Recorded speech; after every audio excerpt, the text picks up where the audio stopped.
जय सिया राम दोस्तों। राजनीति में ना धर्म मायने रखता है, ना आस्था मायने रखती है, ना हिंदू मायने रखता है, ना मुसलमान मायने रखता है। राजनेता का एक ही धर्म होता है, हर हाल में कुर्सी पाना। उसके लिए वो आपके राम पे भी सवाल उठा सकता है। उसे लगे कि वोट उसे राम पे टिप्पणी करने के बाद मिलेगा, निसंदेह वो राम पे सवाल उठा देगा। देखना है तो आप देख सकते हैं उपेंद्र कुशवाहा, जिन्होंने माता सीता पे ही प्रश्न चिन्ह लगा दिए थे। उनका कहना था कि पर्दे के पीछे सीता सिगरेट पीती है, और उसी तरह बीजेपी का चरित्र है। पर अब नहीं बोलेंगे। वो जब बोले थे बीजेपी से अलग हो गए थे, तो उनका ये बात था। तो क्या अब जनता उन पे भरोसा कर सकती है? चलिए एक और नेताजी से मिलाते हैं। इनका नाम है डॉक्टर राजेश कुशवाहा। डॉक्टर हैं, पढ़े लिखे हैं, फिर ये भोले बाबा पे सवाल उठा दिए थे, क्योंकि तब ये राजद में थे। आज ये वीआईपी में चले गए हैं। महागठबंधन समर्थित ही हैं, पहले भी उसी में थे। जो नेता अपने फायदे के हिसाब से हमारे धर्म और आस्था पे सवाल उठा देते हैं, क्या उन पे हम भरोसा कर सकते हैं?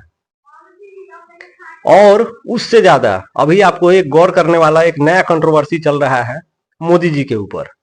जो कोविशील्ड एक वैक्सीन था, जिसे मतलब लगाया गया बिल्कुल आनन फानन में कोरोना से बचने के लिए, अब उसका साइड इफेक्ट ये हो रहा है कि लोगों को हार्ट अटैक और ब्रेन हेमरेज जैसी शिकायतें आ रही है। तो क्या ये वैक्सीन सिर्फ मुस्लिमों को लगा था या हिंदुओं को भी लगा था?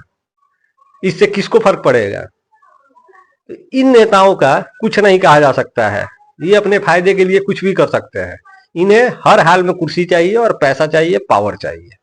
तो जनता भी खास ध्यान रखे, इन जैसे नेताओं से बच के रहे। आप लोग खुद ऐसे नेताओं को देखिए और भाजपा के कार्यकर्ता और उनके समर्थकों का हाल देखिए कि जहां डॉक्टर राजेश कुशवाहा महागठबंधन से है, उन पे सवाल उठाया जा रहा है कि हमारे धर्म और आस्था का मजाक उड़ाते हैं, इसलिए इनको वोट नहीं देना है।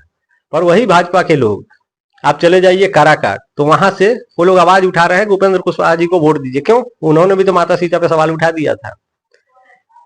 तो नेताओं का तो चरित्र हिसाब से बदल रहा है, पर आप कार्यकर्ताओं का क्या है?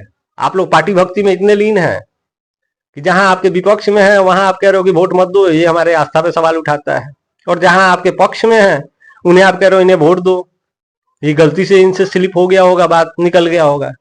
ये दो तरह का चरित्र आप लोग ना रखें। खैर, वोटर इस सब चीजों पे ध्यान दे और इन लोगों के चंगुल में ना फंसे। अपने बुद्धि विवेक से आप लोग वोटिंग करें। जय सिया राम।